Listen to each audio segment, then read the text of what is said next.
how y'all doing? Welcome to my channel. Welcome if you're returning, and welcome if you are new.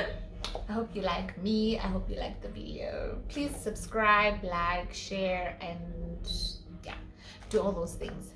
So today I'm going to be answering questions that I get frequently in my DMs about school and how to apply and all things related to that. So I'm using my phone to record, and the questions are there, so I wrote them down in my notebook. Yeah, so I'll just be reading them from there. Let's start. They're not a lot. It's just 9 questions. Yeah, it's just 9. So this video is going to be very, very short. First question, can I use my grade 11 report to apply if I'm upgrading? Yeah, a lot of people ask this one. And the reason why you use your grade 11 report to apply is because you don't have a matric yet. You just have grade 11, and that's the closest thing to grade 12, so they use that. But once you get your matric, it's done. Then you have to use your grade 12, because sometimes you apply and then as soon as you type in your ID, your marks come out. The system already has your marks, your grade 12 marks, so you can't cheat the system saying, oh no, since my grade 11 is higher than my grade 12, let me use my grade 11. If you're upgrading, they're gonna find out anyway.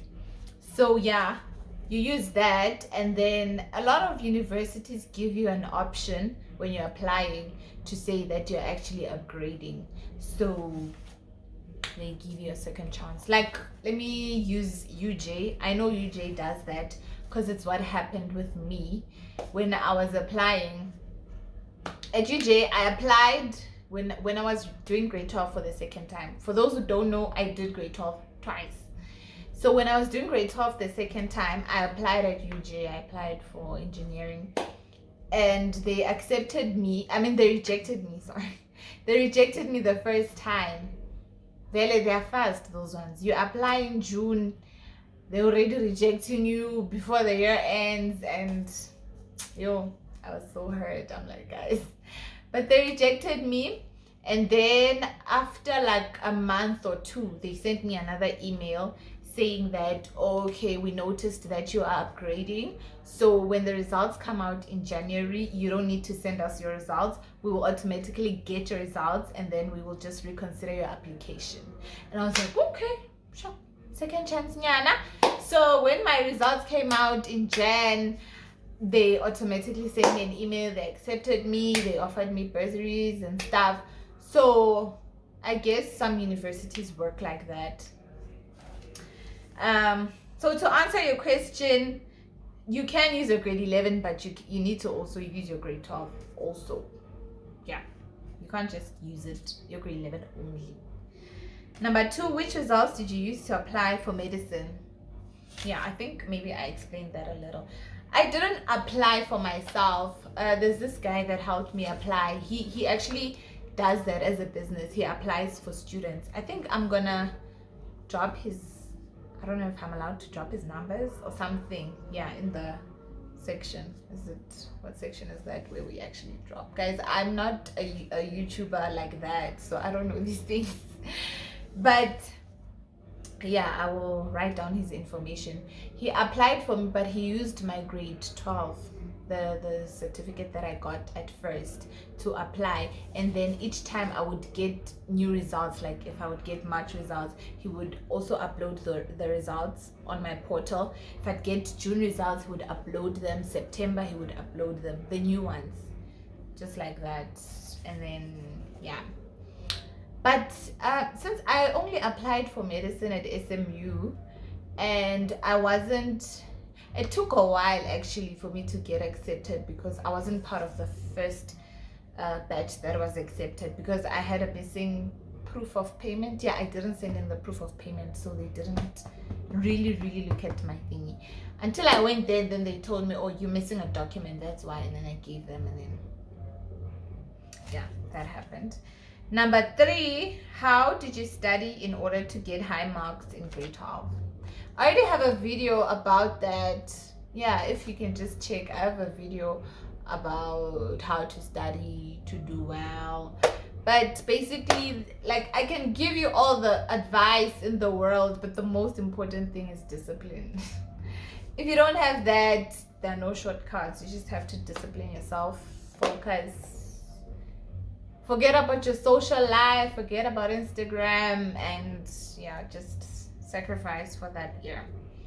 Number 4, how is medical school and how has your experience been? Medical school is great, but it's just a lot of work, to be honest. It's a lot. Yo, how am I supposed to know all these things? I'm probably gonna forget them when I start working. But otherwise, the good thing about it is that it's not boring. It's not boring. And I like the system that SMU uses to teach medicine, because you do not practicals, but it's not only theory. From first year already, you're using the stethoscope, you are, you're getting trained on how to take vitals and all that, whereas in other universities they just focus on theory. Second year it's just anatomy and physiology. This side we have 3 modules. Second year we have anatomy, physiology, and then we also have POMI, which is practice of medicine, where we actually even go to the communities. I'm sure you've seen a video there, but there is one. Go to the communities, we do a lot of practical work. Yeah, so that's what I like about SMU. Number 5, any information on where we can find bursaries? I will drop down a link below. I will find that place where I'm supposed to type all these things, but yeah, I will do that. Number 6, would you advise studying medicine abroad? This is a trick question, but I know that in other countries you can get into medicine with level 5s or something.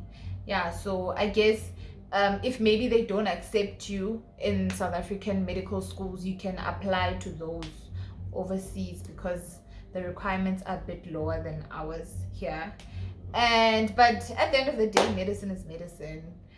The same kidney that I have here in Cuba, that person has the same kidney. The heart is the same thing. So medicine is medicine.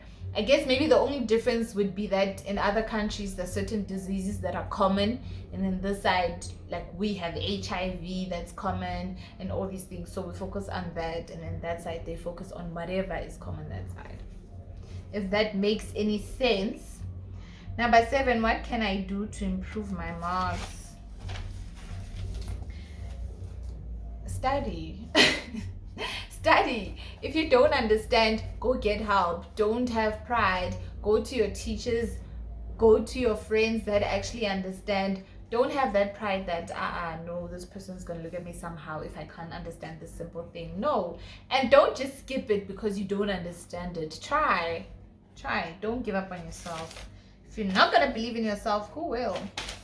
Number 8, will they accept me if I'm 22, 23? Yeah, age is not a problem in university. Even a 40-year-old can study an undergrad degree. So yeah, they will accept you. Age is not a problem. Number 9, what did you do differently the second time you did grade 12? I feel like I've already answered this question, and I talk about it every time I shoot a video that is about school. I literally talk about it, but what I did differently, I think it was my mindset that was very different. My mindset was different, like, even my whole life was different. And looking at my life, the things that happened before I went to repeat, I think those are the things that influenced me the most, like my father's death. And yeah, I was just, I don't know, but I don't even know how to explain this. But for me, it was my mindset. It wasn't a thing of someone influenced me to go and repeat. No, it just happened, and I was just in that zone. I wanted to do that. I was ready for that. That's the end of my video, guys. I told you it would be really, really short. I hope you enjoyed it. I hope you benefited something somewhere, and I love you guys.